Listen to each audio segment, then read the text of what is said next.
우리의 창조주가 되시는 하나님, 오늘도 거룩한 날 하나님 앞에 예배하러 온 이들에게 오늘도 말씀하실 때에 능력의 말씀이 저들 안에서 이루어지게 하여 주시옵소서. 예수님의 이름으로 기도드립니다. 아멘. 자, 이 시간에는 철로역정 아첨쟁이의 이제 정체를 더 구체적으로 알아보겠습니다. 페이지는 356페이지 7번입니다. 자, 잠언서 29장 5절을 말씀 읽겠습니다. 이웃에게 아첨하는 것은 그의 발 앞에 그물을 치는 것이니라. 자, 이 아첨쟁이의 정체는 그의 발 앞에 그물을 치는 것이다. 결국 그물을 친다는 것은 그 아첨하는 말에 사로잡힌다는 것이에요. 그러면 여러분들은 선과 악을 구분하고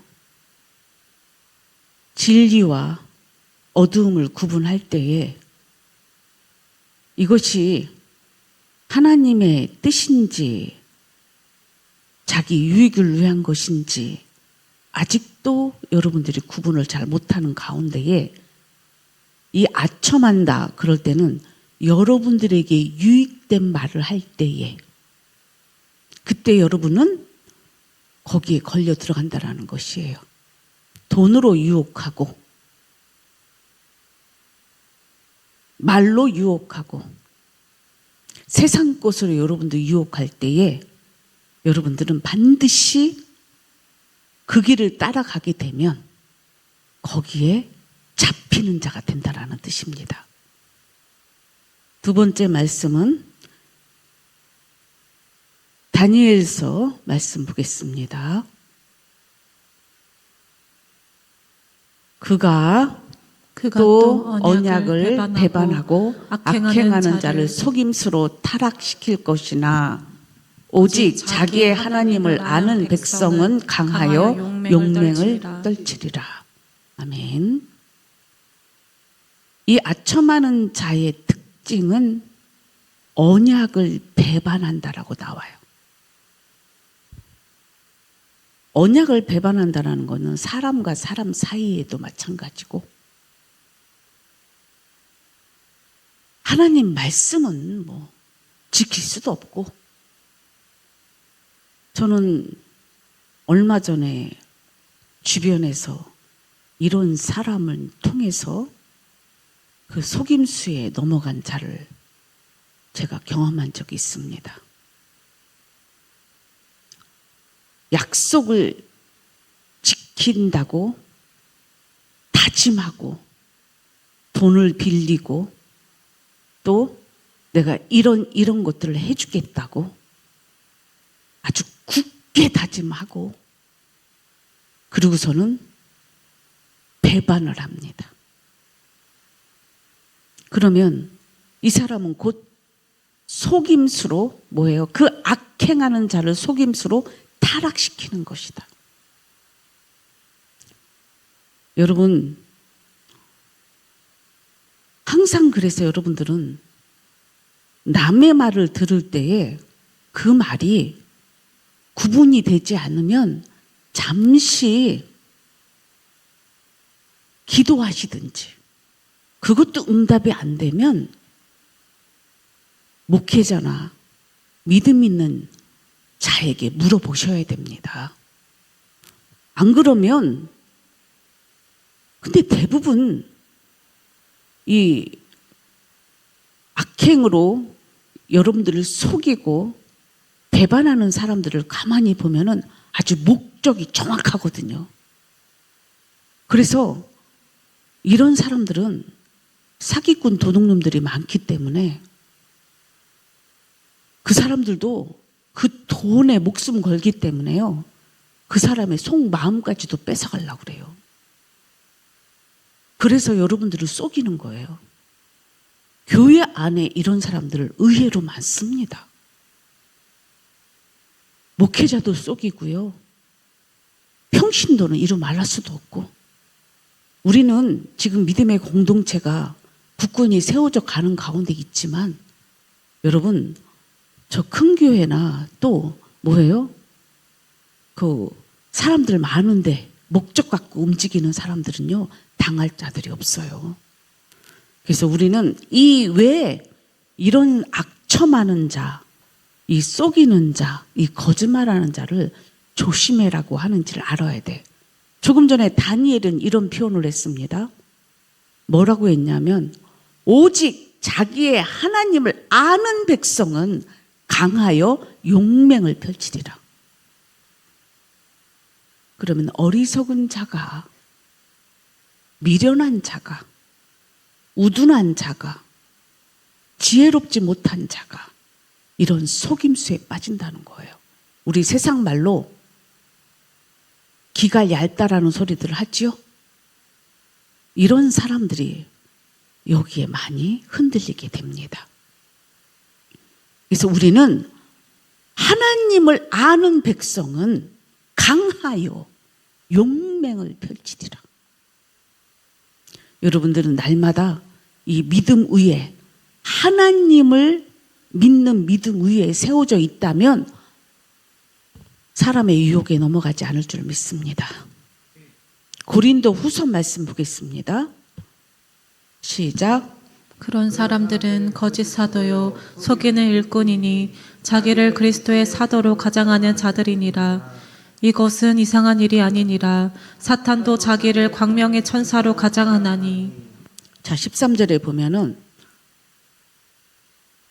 이런 사람들은 거짓 사도고 속이는 일꾼이다 이렇게 나와요. 자기를 그리스도의 사도로 가장하는 자들이니라. 광명한 천사처럼 나타난다라고 되어 있습니다. 우리 아볼론과의 싸움 속에서도 광명한 천사처럼 나타났다가 나중에 그 실체가 드러났죠.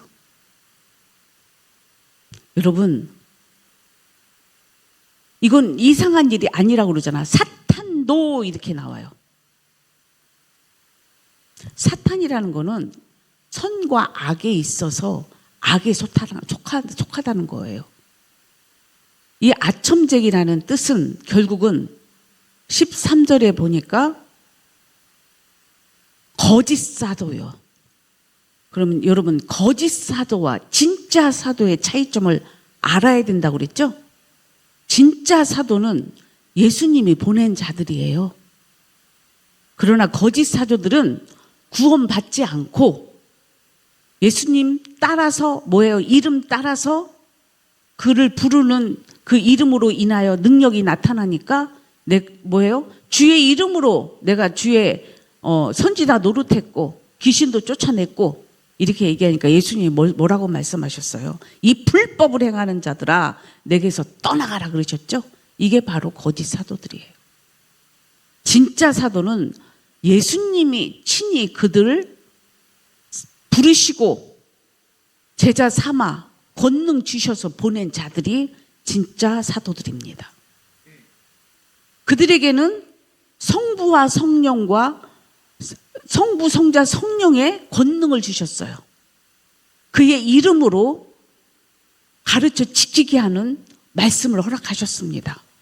그리고 세상 끝날까지 그와 함께 한다라고 약속까지 하셨어요. 그런데 이런 속이는 사도들은 목적이 뭡니까? 자기 유익을 위해서. 그리고 또 속이는 일꾼들이라고 그랬죠? 여러분들 속에서도 주님의 일을 하는 데 있어서 목적이 자기를 위한 거라면 그거는 이미 속이는 것입니다. 주를 위해서 살아야 돼요. 그러면 주를 위해서 산다라는 말은 내가 그리스도와 함께 십자가에 못 박혀 죽고 그리고 주님이 보냄을 받은 자는 자기를 위해서 사는 자가 하나도 없어요. 다 누구를 위해서? 주님의 말씀의 뜻을 위해서 빛과 소금의 역할을 온전히 감당해내는 자들입니다. 특히 특히 목숨까지도 아끼지 아니합니다. 그리고 한 영혼을 살리기 위해서 자기의 온 마음을 불태워 버립니다. 근데 지금 여기서 얘기하는 아첨쟁이는 주님의 사랑하고는 닮은 게 하나도 없어요. 아주 겉에는 광명한 천사처럼 번들어하게 보여.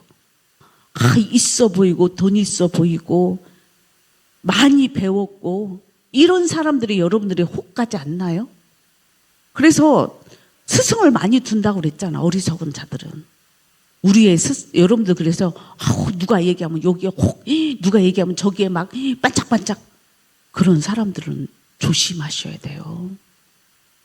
진짜 이것을 근데 한 번씩 넘어져 보고 잘못된 길로 갔던 사람들이 다시는 이 길로 가지 않게 됩니다. 처음에는 그런 유혹을 받게 되지요. 그래서 이 아첨쟁이의 정체는 거짓 사도이며 빛의 천사로 가장하는 자이다.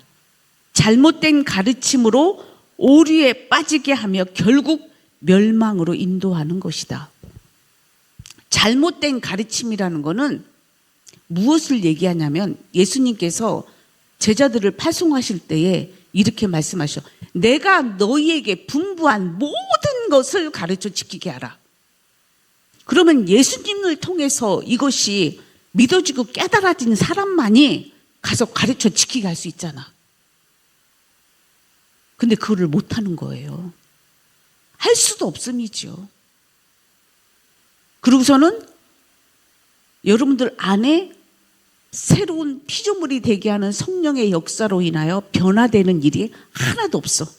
그럼 여러분들 내가 열심히 주님의 제자 훈련을 하는데 성령을 통해서 날마다 변화되어져 가야 되겠죠. 그런데 그런 것들이 1도 없다면 여러분들은 생각해 봐야 돼. 그냥 듣고 끝나는 거라면 잊어버리고 내 안에 성령의 감화 감동이 없다면 여러분들은 생각해 봐야 돼. 이게 진짜 가르치는 건지 나를 변화시키는 건지. 그럼 그 다음에 빛나는 이는 누구입니까? 야고보서 4장 5절 말씀 보겠습니다. 너희는 하나님이 우리 속에 거하게 하신 성령이 시기하기까지 사모한다 하신 말씀을 헛된 줄로 생각하느냐. 지금 우리 안에 누가 계셔요? 성령 하나님. 이 빛나는 이는 성령이 계시기 때문에 빛이 나는 거예요. 그런데 이 빛은 꺼지지도 않아요. 영월 분별합니다. 불별. 그 말은 무슨 말이냐? 아까 광명한 천사는 한순간의 빛이었죠. 그러나 이 빛은 죄가 없는, 한마디로 말해서 이런 거예요. 우리 포장들을 하잖아요. 근데 포장했을 때 좋은 그런 그 백화점에서 뭐 좋은 어떤 물건들을 샀다고 해봅시다. 그러면 그거를 살 때 좋은 값어치가 있고 메이커가 있는 것일수록 속도 좋고 포장도 좋죠. 여러분들 그 명품 가방들 여자들 되게 좋아하잖아. 나는 관심 없지만. 그럼 그런 거 저는 사실은 선물을 안 받아봤어, 한 번도. 근데 그런 명품 가방을 난 사지도 뭐 관심도 없으니까 사오지도 말고. 근데 그런 명품 가방 있으면 나는 그 돈 갖다가 선교하겠어요. 나 돈이 아까워. 앞으로 이 방송을 듣든지 이 말씀을 듣는 여러분들 속에 명품 가방을 살 돈 있으면 선교비 내세요. 아니 그거 갖고 뭐 할 건데? 누구를 살리는 거예요? 그 유명 회사 계속 살릴 거예요? 죽은 영혼들 살려야지. 이렇게 포장된 믿음으로 사는 자들은 여러분 그게 광명한 천사야. 그리고 속은 아무것도 없는데 막 예를 들어서 속이겠다고 장난삼아 포장을 멋있게 하고 속에는 들은 게 없다. 이게 광명한 천사지. 우리 안에 진리는 빛은 속과 겉이 똑같아야 돼요. 벗겨도 똑같은 게 나와야지. 진리만 나와야죠. 생명만 나와야죠. 살리는 영이 나와야지요. 내 영이 살아나야지요. 이것이 성령님이십니다. 예수님이 이 땅에 오셔서 우리 인간으로서는 할 수 없는 이 죄 문제를, 이 사망 문제를 할 수 없는 걸 하나님이 익히 아시고 내버려 두니 사망으로 끌려다니는 저들을 볼 때에 우리 하나님의 마음이 얼마나 아프셨겠어요. 그러나 우리 하나님은 우리를 사랑하시기 때문에 독생자를 주셔서 친히 말씀이 육신이 되어서 우리 가운데에 오셨잖아요. 그분이 오셔서 우리를 구원할 그 모든 것들을 이루시고 가시면서 그냥 또 내버려 둘 수 없으니 성령을 보내주셔서 우리와 영원히 함께하는 축복까지 주셨잖아요. 이 성령님이 우리 안에 있다면 여러분, 우리는 그래서 예수님이 이렇게 말씀하셨어요. 빛으로 오신 예수님께서 너희는 세상의 빛과 소금이다라고 말씀하셨습니다. 저는 우리 교회 처음 왔을 때 성령이 빛을 발하라 말씀하셨어요. 저는 빛을 발하러 왔습니다. 빛에는 어둠이 하나도 없습니다. 어둠이 떠나가야 됩니다.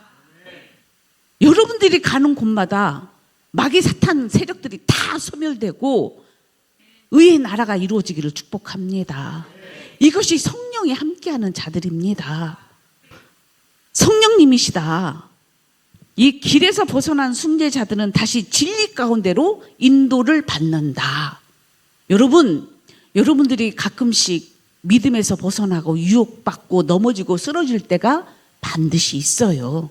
그럴 때 우리를 다시 돕는 자가 누구시라고요? 성령 하나님. 그러니까 여러분들은 날마다 하나님 시험에 들지 말게 하옵시며, 시험에 들었어도 하나님 악에서 구원하여 주시옵소서라는 기도를 날마다 하셔야 돼요. 아멘이지요.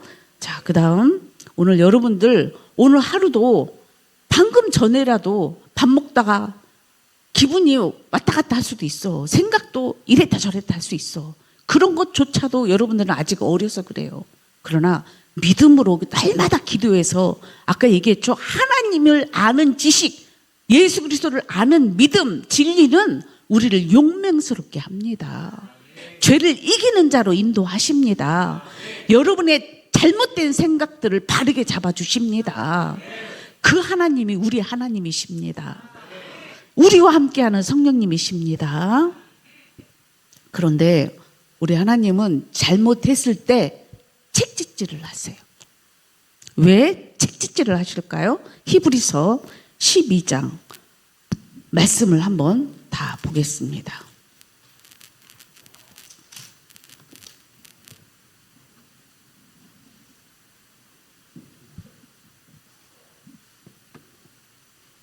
히브리서 12장 5절부터 13절까지 읽겠습니다. 또 아들들에게 권하는 것 같이 너에게 권면하신 말씀도 잊었도다. 일러스되 내 아들아 주의 징계하심을 경히 여기지 말며 그에게 꾸지람을 받을 때 낙심하지 말라. 주께서 그 사랑하시는 자를 징계하시고 그가 받아들이시는 아들마다 책짓질하심이라 하였으니 너희가 참음은 징계를 받기 위함이라. 하나님이 아들과 같이 너희를 대우하시나니 어찌 아버지가 징계하지 않는 아들이 있으리요.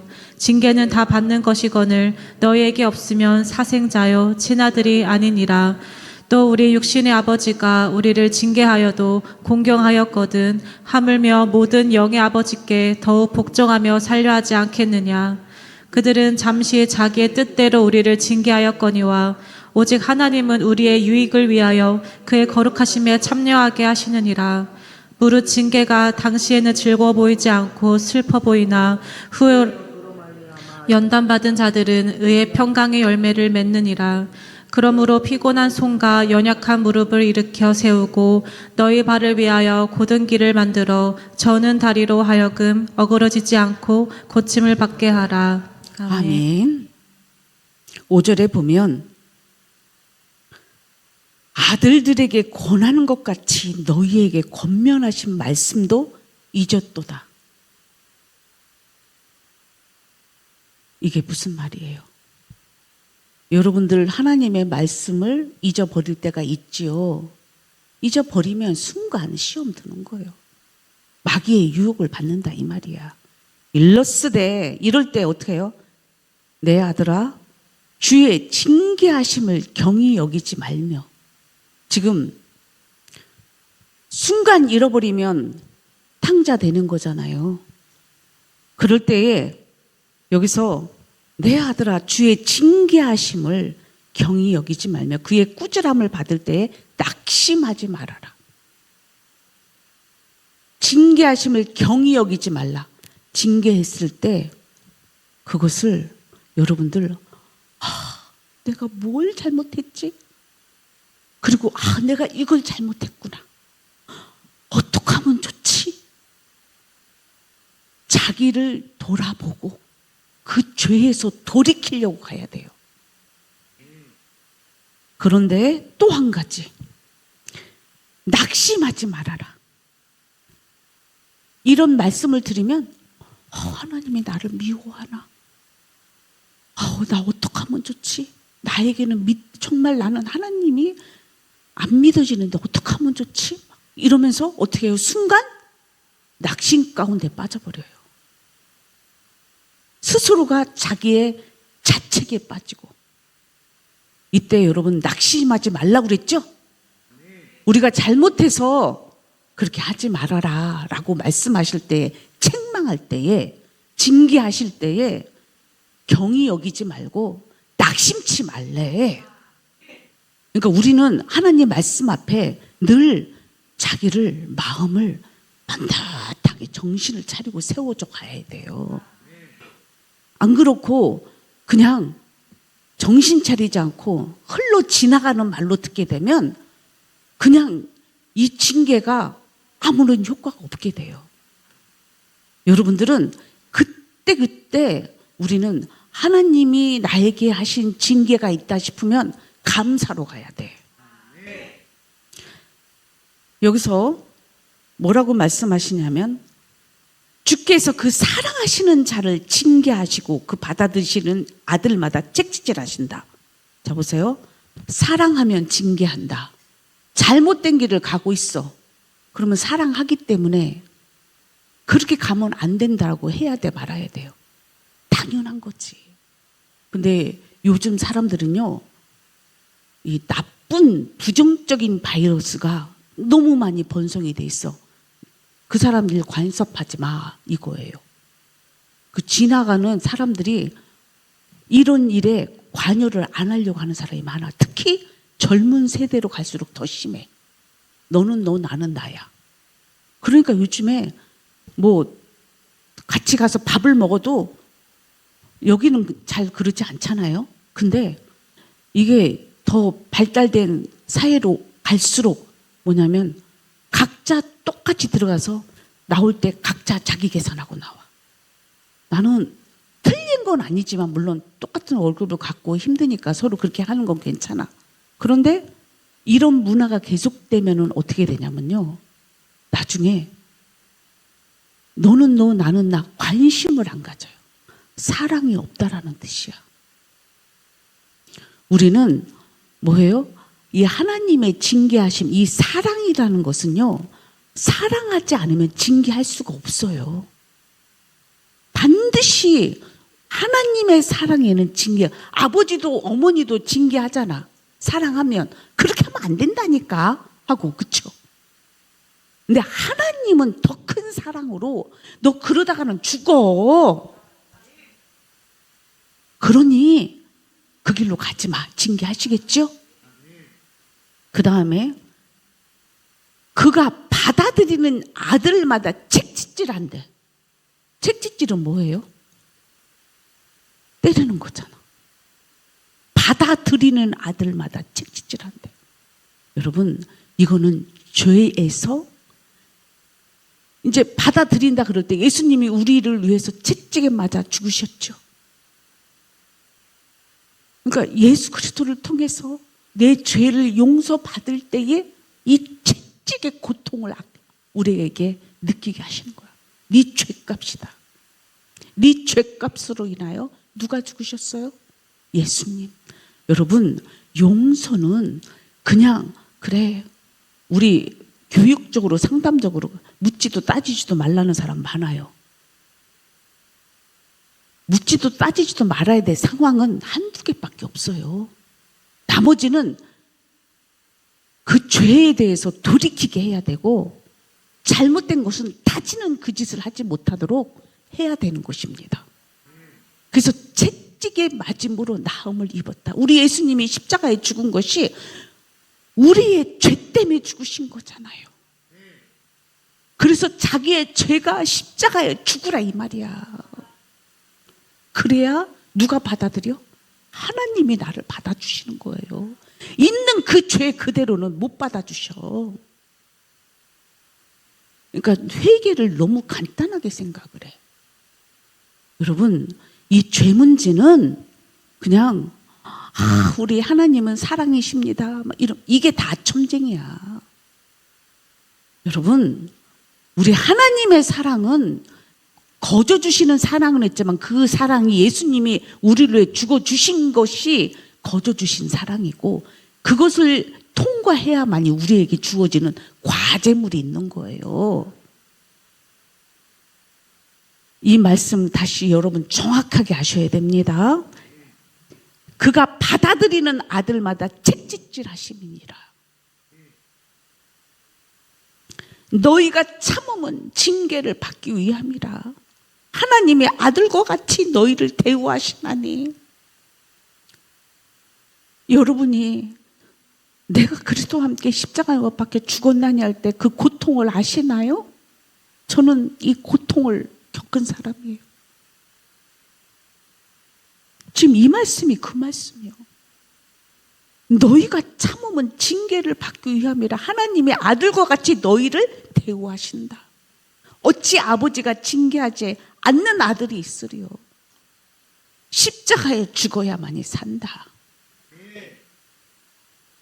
아버지는 그 고통을 예수님을 통해서 얼마나 그 고통은 이루 말할 수가 없어요. 우리를 살리시려고.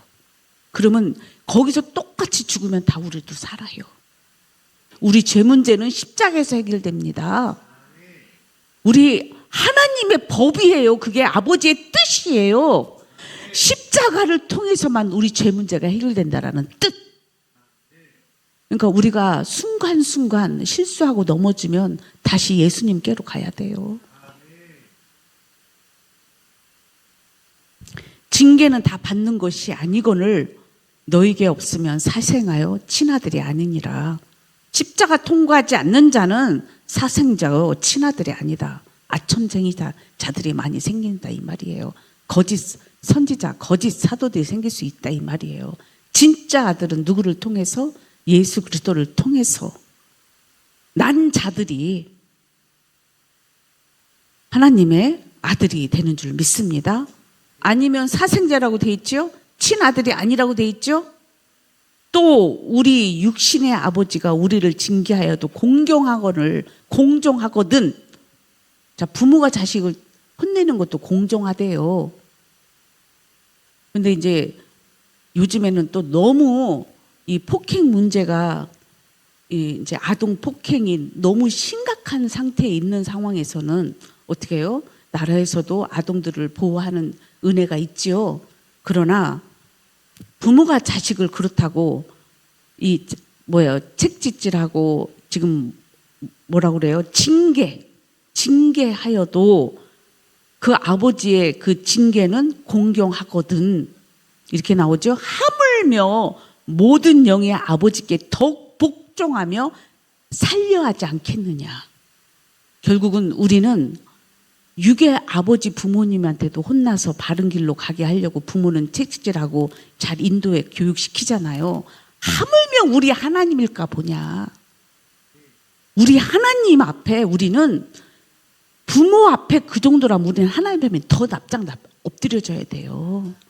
자기 잘못을 부모들은요, 자식들이 잘못했을 때에 물론 바르게 교육해야 되지만 그 다음에 또 해야 될 일이 있어요. 그게 뭐냐면 하나님께 그들을 인도해야 돼요. 무슨 말이냐면 제가 어렸을 때, 아니 지금도 마찬가지겠지만 우리 자녀들이 이제 제가 신방 갔다 오고 집에 가면 애가 셋이니까 지들끼리 싸울 수 있겠죠. 그러면 뭐 들어가자마자 엄마 이게 저랬고 저게 이랬고 막 그러면서 서로들 니 탓 내 탓 하고 막 그래요. 그러면 제가 교통정리 다 하고 나서 그러고 나서 뭐라 하냐면 자기 잘못들을 하나님 앞에 회개케 하려고 가서 뭐냐면 각자 방에 가서 기도하고 와. 그러고서는 눈물 찔찔찔 짜고 이제 회개하고 나옵니다. 그러면 또 다시 제가 모여놓고 다 하나님 보혈의 피로 이들의 죄를 용서하여 주시옵소서. 이렇게 기도를 하는 거예요. 여러분들이 하나님 노릇하면 안 됩니다. 우리는 하나님께 우리 아이들을 맡기셔야 돼요. 그래야만이 여러분들이 먼저 하나님을 섬기고 그래야 아이들도 하나님을 섬기는 자가 되는 것입니다. 집안에서 엄마 아빠 노릇한다고 잘못된 교육과 징계로 하나님과 멀어지게 하는 지금 2세대, 3세대가 너무 많아요. 우리 교회는 그런 사람이 하나도 없기를 축복해요. 오히려 믿음의 세대가 더 든든히 세워지는 성도들 되기를 축복합니다. 그래서 그들은 잠시 자기의 뜻대로 우리를 징계하였거니와 오직 하나님은 우리의 유익을 위하여 그리스도의 거룩하게 하심에 참여하게 하심이라. 그러니까 제가 자녀들을 해서 거룩하게 한다고 그랬죠. 예수의 피로 우리를 깨끗게 해달라고. 여기까지 가야 돼. 징계는 깨끗하게 용서를 받아야 돼. 예수의 피로. 무릇 징계가 당시에는 즐거워 보이지 않고 슬퍼 보이나 후에 그로 말미암아 연단 받은 자들은 의와 평강의 열매를 맺느니라. 아멘. 의의 열매는 그냥 되어지는 게 아니에요. 여러분 교회 다니면서 의의 열매 맺고 싶죠? 성령의 열매 맺고 싶죠? 사랑과 희락과 화평과 오래 참은 자비 양성 충성 온유 절제의 열매들을 맺어야 되는데 안 되는 이유는 아직도 죄 가운데 있기 때문에 안 되는 거예요. 그럴 때 하나님은 교회는 말씀으로 여러분들을 징계하고 책질할 때에 거기에 순종하는 자, 힘들어 어려워 그러나 연단은 반드시 받아야 돼. 이 불순물을 날마다 빼내야 돼. 여러분 그런 얘기 있잖아요. 금이 불순물 빼기 위해서 어떻게 해요? 불에 들어갔다 나왔다 해야만이 불순물이 빼지잖아. 그렇다면 여러분들은 십자가에 올라갔다 내려갔다 해야 된다 이 말이야. 그 말은 우리 십자가 언덕에 가까이 갈수록 어떻게 해요? 내가 주께로 가까이 가오니라는 찬양이 있죠. 여러분들이 주께로 가까이 가야만이 그 연단이 내게 이루어진다 이 말이야. 여러분들의 죄는 십자가에서 왔다 갔다 하면서 날마다 자기 죄를 씻어 가야 되는 거예요. 그러니까 처음에 철로역정에서 보면은 죄들이 하나씩 떨어지지만 한꺼번에 다 떨어졌어요. 조금씩 어떻게 해요? 십자가의 맛을 보기 시작하는 거야. 그러다가 나중에는 완전한 구원을 이루는 거예요. 그러니까 그거를 연단이라고 얘기하는 거야. 근데 우리는 무슨 연단을 갖다가 그냥 연단 생각으로 넘어가. 현실 속에서 연단은 말씀과 기도로 여러분들을 십자가 앞으로 가야 되는 거예요. 그래야 여러분들 안에 불순물이 없어지는 거야. 그래야 거기서 의의 열매가 나타나기 시작하지. 죄인이 의인 되기 시작한다는 뜻이에요.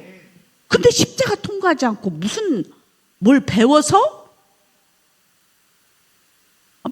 뭐 할 건데요? 뭐 신학 공부해서 뭐 할 건데요? 여러분 복음은 신학이 아니에요.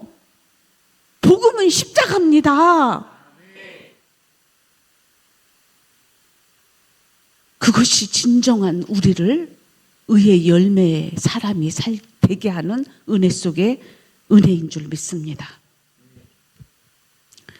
자, 그 다음 그러므로 피곤한 손과 연약한 무릎을 일으켜 세우고, 자 자, 피곤하다라는 말을 썼어요. 여러분, 죄를 지으면 즐거울 것 같죠?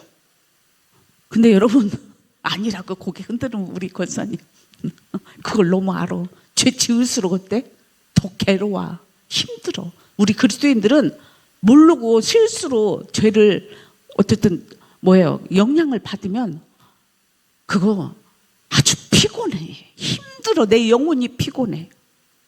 내 영혼이 살아야 되고, 우리 천성을 가는 자들은 피곤치도 않고 곤붙지도 않고 올라가로 돼야 되는데, 이 죄의 영향을 받으면 피곤해지는 거예요, 영혼이. 그러니까 지금 뭐라고 얘기해요?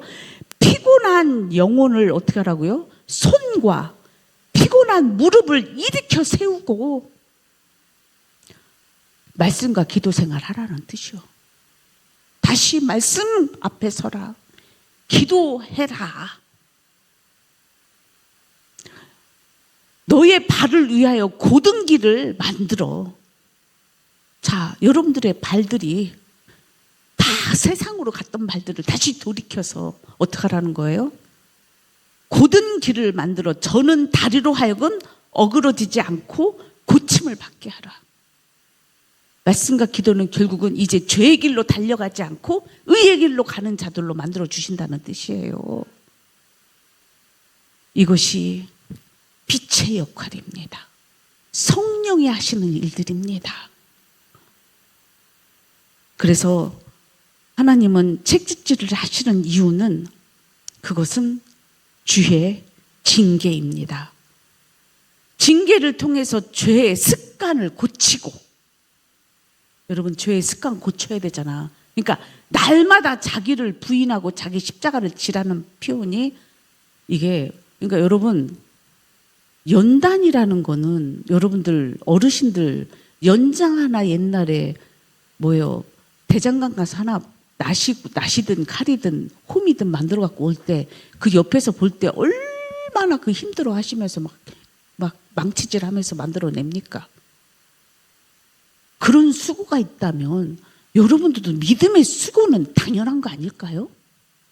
근데 왜 믿음의 수고를 너무 쉽게 생각합니까? 세상의 일은 그렇게 막 힘을 다 빼서 죽을 것 같이 막 그렇게 일을 하면서 왜 영적인 일에는 그렇게 죽을 것 같이 일을 안 하십니까?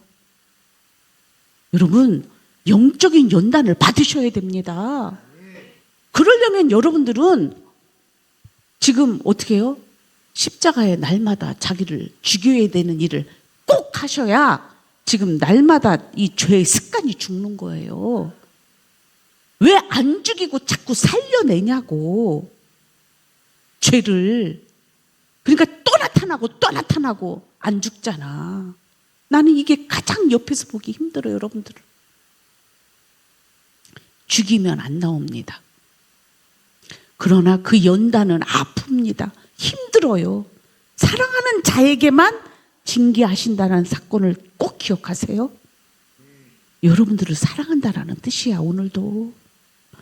이 말씀에 순종하는 자는 연단이 적용해야 돼. 듣고 스스로 속이는 자는 실천하지 않아요. 그러나 하나님, 내 죄의 습관을 버리기를 원합니다.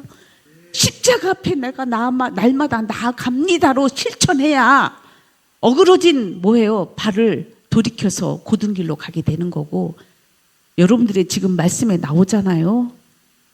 피곤한 손과 연약한 무릎을 일으켜서 주의 길로 가는 줄 믿습니다. 거룩한 길로 가게 하는 하나님의 뜻이에요. 여러분, 하나님 뜻이라고 그러면 우리는 모두가 다 복종하셔야 돼요. 그게 진정한 하나님의 사랑의 조건이기 때문에. 나를 위한 진정한, 하나님은 한 번도 하라 하신 일에 언약으로 세우신 그 뜻은 다 누구를 위한 거냐면 여러분 각자를 위한 아버지의 뜻인 거예요.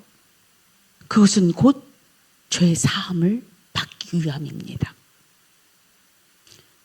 거룩해져야만이 하나님과 동행할 수 있습니다. 자, 마지막. 매를 맞으면서도 즐거워할 수 있는 이유가 무엇입니까? 자, 시편 51편 1절부터 17절까지 모두 다 같이 보겠습니다.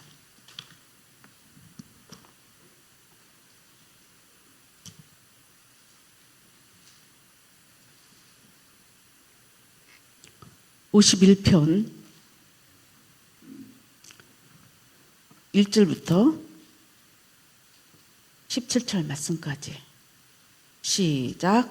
하나님이여 주의 인자를 따라 내게 은혜를 베푸시며 주의 많은 긍휼을 따라 내 죄악을 지워주소서.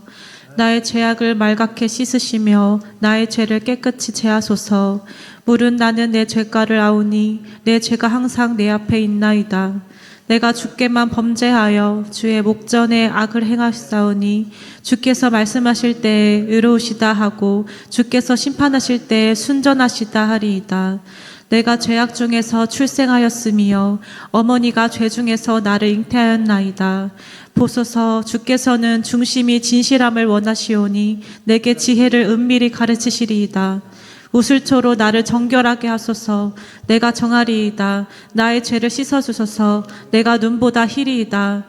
내게 즐겁고 기쁜 소리를 들려주시사 주께서 꺾으신 뼈들도 즐거워하게 하소서. 주의 얼굴을 내 죄에서 돌이키시고 내 모든 죄악을 지워주소서. 하나님이여 내 속에 정한 마음을 창조하시고 내 안에 정직한 영을 새롭게 하소서. 나를 주 앞에서 쫓아내지 마시며 주의 성령을 내게서 거두지 마소서. 주의 구원의 즐거움을 내게 회복시켜 주시고 자원하는 심령을 주사 나를 붙드소서. 그리하면 내가 범죄자에게 주의 도를 가르치리니 죄인들이 주께 돌아오리이다.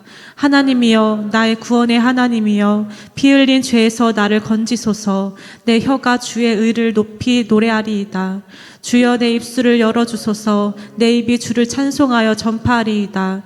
주께서는 제사를 기뻐하지 아니하시나니 그렇지 아니하면 내가 드렸을 것이라. 주는 번제를 기뻐하지 아니하시나이다. 하나님께서 구하시는 제사는 상한 심령이라. 하나님이여 상하고 통회하는 마음을 주께서 멸시하지 아니하시리이다. 아멘. 이 내용은 여러분들이 너무 잘 아는, 다윗이 밧세바를 통해서 범죄한 이후로 나단 선지자가 나타나서 간음죄 그리고 살인죄를 지명해서 그를 회개케 한 내용입니다. 그때 지금 다윗은 하나님 앞에 회개하는 마음으로 결단을 하고, 조금 전에 얘기했죠. 하나님이 징계하신다고 그랬죠? 책짓질 하신다고 그랬죠?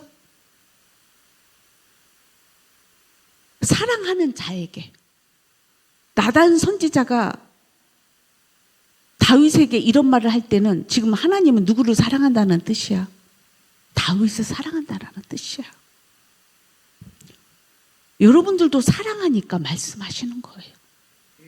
더 이상 죄를 짓지 말라고. 그럴 때에 이 죄의 결과물을 안 다윗은 하나님 앞에 회개 기도가 들어가는 거예요. 여러분, 한두 번으로 끝난 줄 아십니까? 아니에요. 하나님 앞에 용서받을 때까지 기도한 내용이에요. 기도를 하면서 그 깊이와 높이가 보이잖아요. 어떻게 나오냐면 여기서 이렇게 나와요. 4절에 이렇게 나와요. 3절, 물은 나는 내 죄가를 아오니 내 죄가 항상 내 앞에 있나이다. 그럼 아직도 있다라는 거죠? 내가 주께만 범죄하여 주의 목전에 악을 행하사오니 주께서 말씀하실 때에 의로우시다 하고 주께서 심판하실, 순전하실 때까지 뭐예요? 기도한다라는 것입니다. 그리고 내가 죄악 중에서 출생하였으며 어머니가 죄 중에서 나를 잉태하였나이다. 제가 이런 말 했죠. 우리 인간의 죄는, 죄의 근원은 여러분들 태중이라고. 그래서 예수님께서 이 땅에 오실 때에 마리아의 뱃속에 성령으로 잉태하신 이유가 있는 것입니다. 왜? 인간의 죄의 근원이 어머니의 뱃속이기 때문에. 그것부터 회개가 들어가야 하는 거예요. 이 정말 간음죄, 살인죄는요, 돌에 맞아 죽어야 될 일 아닙니까? 엄청난 죄값이에요. 이건 사망값이라고. 여러분들 이렇게 행동한 적 없잖아요. 여러분들은. 그런데 어떻게 해요? 왕이잖아. 근데 하나님을 사랑하니까 어떻게 해요? 그에게 지금 선지자를 통해서 말씀하시는 거예요. 그러니까 이 사람은 하나님 앞에 하나님의 뜻을 구하는 거예요. 하나님, 내가 잘못했습니다 하면서 결국은 하나님 앞에 납작 엎드려서 기도하고 또 기도하고 기도하니 자기 죄가 근원이 어머니 뱃속이라는 것을 고백하는 거예요. 저도 이런 기도를 해봤어요. 내 죄가 근원이 어머니 뱃속에서부터 나라는 형태가 이루어져서 나라는 생각과 감정이 출발이 됐구나. 그러니까 내 생각과 내 감정을 내가 어떻게 할 수가 없잖아요. 내 뜻대로 되던가요? 안 되는 게 그래서 죄의 근원이 우리가 어떻게 할 수가 없는 거예요. 이 죄의 근원을. 그러니 우리 예수님이 이 땅에 오신 이유는 그 근원체 해결하시려고. 여러분들 부모를 위해서 기도하셔야 돼. 그래서 부모들은 자식 잘못됐으면 자식들을 위해서 기도해야 돼. 내 죄값으로 자식들이 이렇게 됐구나. 철저히 하나님 앞에 지금 나단 선지자가 얘기한 것처럼 오늘 여러분들이 이 말씀을 들으면 부모는 자식을 위해서 애통해야 되고 자식들은 부모를 위해서 애통해야 돼. 그래야 여러분들의 죄가 해결이 돼. 이거 없이는 죄 문제 해결 안 됩니다. 자, 그래서 어떻게 되냐면 한번 봅시다. 용서해달라고 하면서 내가 즐겁고 기쁜 소리를 들려주시사 주께서 꺾으신 뼈들도 즐거워하게 하소서. 지금 매를 맞으면서도 즐거워할 수 있는 일은 무엇입니까? 죄를 깨닫는 것도 감사한 거예요. 진짜 믿음 있는 사람, 진짜 하나님을 아는 사람은요, 혼내줄 때 그게 너무 감사한 거야. 아, 큰일 날 뻔했구나. 자기를 돌아보며 하나님 앞에 철저히 죄를 없애는 만큼 아까 얘기했죠? 의의 열매가 나타난다고. 그러면서 기뻐지는 거예요. 다시 죄의 용서를 받으면 우리 안에 기쁨이 생겨요. 이 원리를 깨닫는 자들이 여러분들이 되기를 축복해. 죄는 그대로 두면 고통밖에 없습니다. 여러분, 인간의 여러분들이 아무리 자식으로 해서 별의별 걸 다 해준다고 그래도 그 죄가 그대로 있어요. 그를 예수님께로 보내셔야 됩니다. 그를 믿게 하셔야 됩니다. 그래야 가족이 다 구원받을 수가 있어요. 너와 내 집이 구원을 얻으리라. 그 가정에 한 사람의 빚만 있어도 이 말씀이 이루어집니다. 매를 맞으면서도 즐거워할 수 있는 일은 하나님의 사랑을 아는 자는 반드시 즐거워하고 기뻐하고 감사하는 자가 될 줄 믿어요. 그래서 그리스도인들한테 하시는 말씀이 항상 기뻐해라. 쉬지 말고 기도해라. 범사에 감사하라가 이루어지는 것입니다. 이것이 너희를 향한 하나님의 뜻이니라라고 말씀하셨어요. 여러분들 비록 매를 맞았지만 구원의 즐거움이 회복되는 은혜가 있을 줄 믿습니다. 우리 하나님은 너무 좋으신 하나님이야. 언제나 우리가 오는 것을 미룬 적이 없으셔. 언제나 오는 거를 우리 하나님을 가까이 하는 자는 하나님이 가까이 하십니다. 먼저 우리가 가까이 해야 됩니다. 그래야 우리의 죄가 거룩하게 될 줄 믿습니다. 자, 이 시간 하나님 앞에 기도합니다. 살아계신 하나님, 우리를 사랑하시되 끝까지 사랑해 주셔서 감사합니다. 아멘. 오늘도 이 말씀을 듣는 자가 예수님께로 달려가는 자들 되게 하여 주시옵소서. 예수님의 이름으로 기도드립니다. 아멘.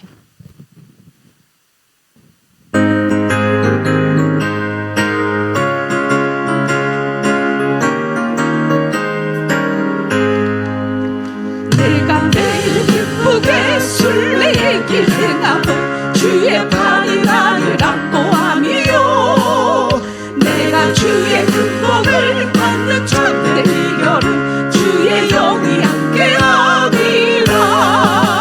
성령이 계시네, 할렐루야 함께하시네. 좁은 길 걸으며 밤낮 기뻐하는 너 주의 영이 함께함이라. 전에 죄에 빠져서 평안함이 없을 때 예수 십자가의 공로